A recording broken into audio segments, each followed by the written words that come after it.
Hello viewers, আমি Faisal Ahmed cyber security and ethical hacking এর পক্ষ থেকে আপনাদের স্বাগতম। তো আজকের ভিডিওতে আমরা দেখাবো যে কিভাবে মূলত আপনি রাউটারের ফিশিং পেজগুলো তৈরি করতে পারবেন এবং ফিশিং সার্ভারটি কিভাবে পোর্ট ফরওয়ার্ডিং করে রান করবেন।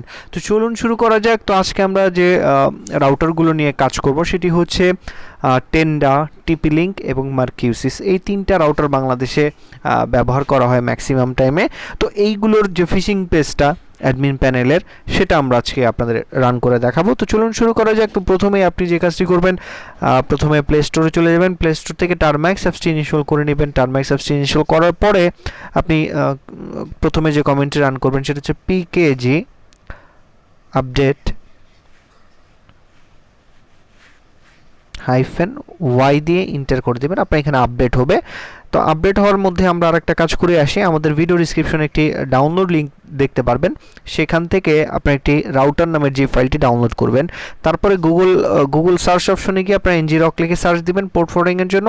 তারপরে এই ডাউনলোডে চলে যাবেন। ডাউনলোড থেকে আপনারা এই যে লিনাক্স ARM এই ফাইলটা ডাউনলোড করবেন। এটা অলরেডি আমার ডাউনলোড করা আছে এবং আমার ফোন মেমোরির মধ্যে রাখা আছে।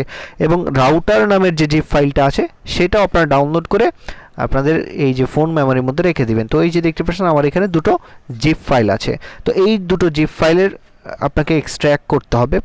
প্রথমে যেটা হচ্ছে আপনার এইটা ngrok এর যে ফাইলটা, এক্সট্র্যাক্ট ক্লিক করবেন, এক্সট্র্যাক্ট টু দিস ডিরেক্টরিতে ক্লিক করবেন, এক্সট্র্যাক্ট হয়ে যাবে এখানে। তারপরে এই যে রাউটার ডট জিপ ফাইলটা, এটা একদম মুভ করবেন। মুভ করে এই যে আপনার এখানে www একটা ফোল্ডার ক্রিয়েট করবেন, এই ফোল্ডারের মধ্যে চলে যাবেন, এখানে পেস্ট করে দিবেন। পেস্ট করে এরকম চেপে ধরবেন, চেপে ধরে এক্সট্র্যাক্টে ক্লিক করবেন, এক্সট্র্যাক্ট টু দিস ডিরেক্টরিতে ক্লিক করবেন। তাহলেই দেখবেন আপনার এখানে এই ফাইলগুলো এখানে এক্সট্র্যাক্ট হয়ে গেছে। তিনটা ফোল্ডার পাবেন। ফোল্ডারের নামগুলো আপনার মাথায় রাখবেন। তারপরে আপনার যে কাজটি করতে হবে, আবার টারম্যাক্সে চলে যাবেন।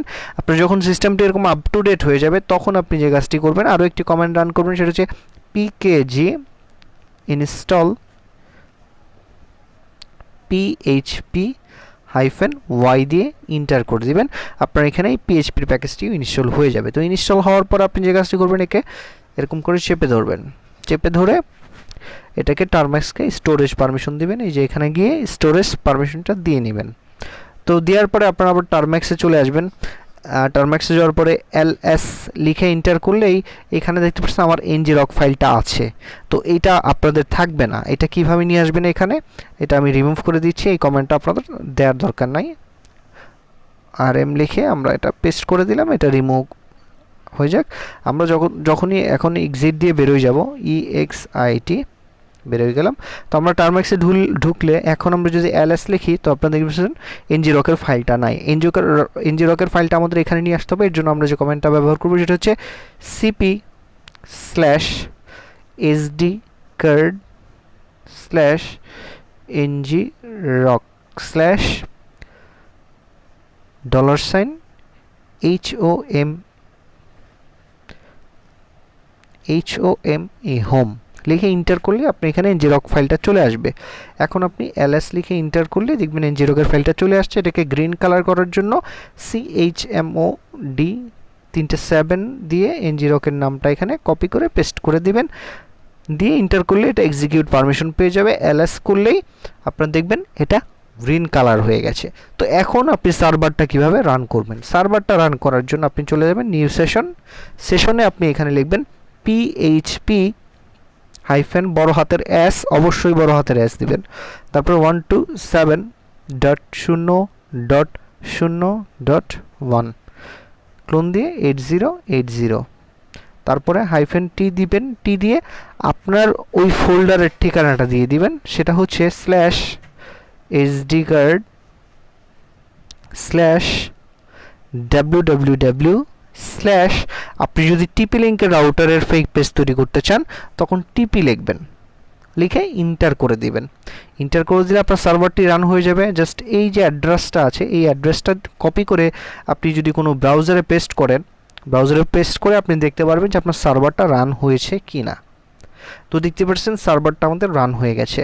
তো এখন এইভাবে আপনি প্রতিটা সার্ভার রান করতে পারবেন। আমরা এখন Ctrl+C দিলে এটা অফ হয়ে যাবে। তো এখন আমরা আবার কি লিখব, মার্কিউসিসের যে ফোল্ডারটা আছে ওটা www/m এম দিয়ে যখন আমরা এন্টার করব, আমরা যখন এই পেজটাকে আবার রিলোড দিব তখন দেখবেন মার্কিউসিসের ওয়েব পেজটা চলে আসছে অ্যাডমিনের। তো আমরা আবার যখন টেন্ডারটা দিব তখন আমরা লিখব জাস্ট এখানে এম কেটে জাস্ট টি লিখব, টি লিখে এন্টার করে দিব। এন্টার করলেই আমরা আবার যদি এই পেজটা রিলোড দিই তাহলে টেন্ডারটা চলে আসবে। তো দেখতে পাচ্ছেন সবগুলো পেজ আমরা তৈরি করে ফেলেছি অলরেডি। তো এখন আমাদের কি কাজটা করতে হবে, পোর্ট ফরওয়ার্ডিং করতে হবে। তো পোর্ট ফরওয়ার্ডিং এর জন্য আপনি যে কাজটি করবেন, আমরা আবার টিপি লিঙ্কের ওটা কন্ট্রোল সি দিয়ে দিলাম, কন্ট্রোল সি দিয়ে আমরা আবার টিপি লিঙ্কেরটা রান করি, টিপি দিয়ে এন্টার করলাম। তো এন্টার করার পরে আমরা আপনাদের ফাইল ম্যানেজারে নিয়ে যাচ্ছি। এই যে টিপি দেখতে পাচ্ছেন, আমরা এই www ফোল্ডারে চলে যাব। এই www এই যে টিপি লিঙ্কের এখানে দেখতে পাচ্ছেন আপনার কোনো ইউজার নেমের কোনো ফাইল নেই, যে রিফ্রেশ করে দেখাচ্ছে ইউজার নেমের ফাইল নেই। যখনই কেউ এখানে পাসওয়ার্ড ইনপুট করবে তখন এটা চলে আসবে। আর পোর্ট ফরওয়ার্ডিং যখন আপনি করবেন তখন লিঙ্কটা ইন্টারন্যাশনালি কাজ করবে, যে কোনো ইন্টারনেট থেকে যে কেউ এটাকে অ্যাক্সেস করতে পারবে। এখন আমরা পোর্ট ফরওয়ার্ডিংটা করব। পোর্ট ফরওয়ার্ডিংয়ের জন্য আমরা আগের ট্যাবে চলে যাব। এখানে নাম লিখব /, তারপরে এনজিরকের নামটা কপি করব, কপি করে এখানে পেস্ট করব, তারপরে http 8080 এটা দিয়ে দিব। আর অবশ্যই হটস্পটটা অন করতে হবে। হটস্পটটা অন করে দেন আমরা এটা কাজ করব। যাদের ওয়াইফাই এবং হটস্পট একসাথে অন না হয় তারা ডাটা কানেকশন অন রেখে তারপরে হটস্পট চালাবেন। অবশ্যই ডাটার কানেকশন মধ্যে ইন্টারনেট থাকতে হবে, দিয়ে এন্টার করে দিবেন। এন্টার করলে আপনার এরকম একটা ইন্টারফেস এখানে দেখতে পারবেন। অনলাইনে যখন চলে আসবে তখনই আপনি এখানে লিঙ্কটা পেয়ে যাবেন। যে কোনো একটা লিঙ্ক, দুইটা লিঙ্ক পাবেন। যে কোনো একটা লিঙ্ক যদি আপনি যে কাউকে শেয়ার করেন, যেমন হচ্ছে আমরা এটা কেটে দিলাম, এই লিঙ্কটা আমরা শেয়ার করলাম। শেয়ার করে যখন সে যখন এই লিঙ্কে যাবে তখনই সে কিন্তু আমাদের যে আমরা যে পেজটা তৈরি করেছিলাম সেই পেজটা এখানে দেখতে পারবে। তো দেখতে পাচ্ছেন পেজটা চলে আসছে। এখন যদি আমরা এখানে কোনো ক্রেডেনশিয়াল দেই, পাসওয়ার্ড, যেমন ইউজার নেম দিলাম আমি অ্যাডমিন, এবং পাসওয়ার্ড আমি এখানে কিছু একটা টাইপ করে দিলাম, দিয়ে আমরা যখনই লগ ইনে ক্লিক করব তাকে রিডাইরেক্ট করে তার যে অরিজিনাল পেজ আছে টিপি লিঙ্কের সেখানে নিয়ে যাবে। দেখতে পাচ্ছেন এটা কিন্তু টিপি লিঙ্কের অরিজিনাল পেজ এখন, আর আগেরটা কিন্তু ছিল আমাদের ফেক পেজ। তো অরিজিনাল পেজে নিয়ে যাবে। তো আপনি ক্রেডেনশিয়ালটা পেয়ে যাবেন আপনার এই যে পেজটা আপনি তৈরি করবেন ওই পেজের। যেমন আমি টিপি লিঙ্কেরটা তৈরি করছি, টিপি লিঙ্কের মধ্যে যাওয়ার পরে এই যে ইউজার নেম .টেক্সট ফাইলটা চলে আসছে। এটা আমরা যখন টেক্সট এডিটর দিয়ে ওপেন করব তখনই আপনারা দেখতে পাচ্ছেন অ্যাকাউন্ট নেম আসছে অ্যাডমিন এবং পাসওয়ার্ডটাও চলে আসছে কাঙ্ক্ষিত। তো এইভাবেই মূলত আপনারা একটি সার্ভার তৈরি করতে পারবেন, ফিশিং সার্ভার, যেটি আপনি ইন্টারন্যাশনালি পোর্ট ফরওয়ার্ডিংয়ের মাধ্যমে করতে পারবেন। তো আজকে এ পর্যন্তই, ধন্যবাদ সবাইকে।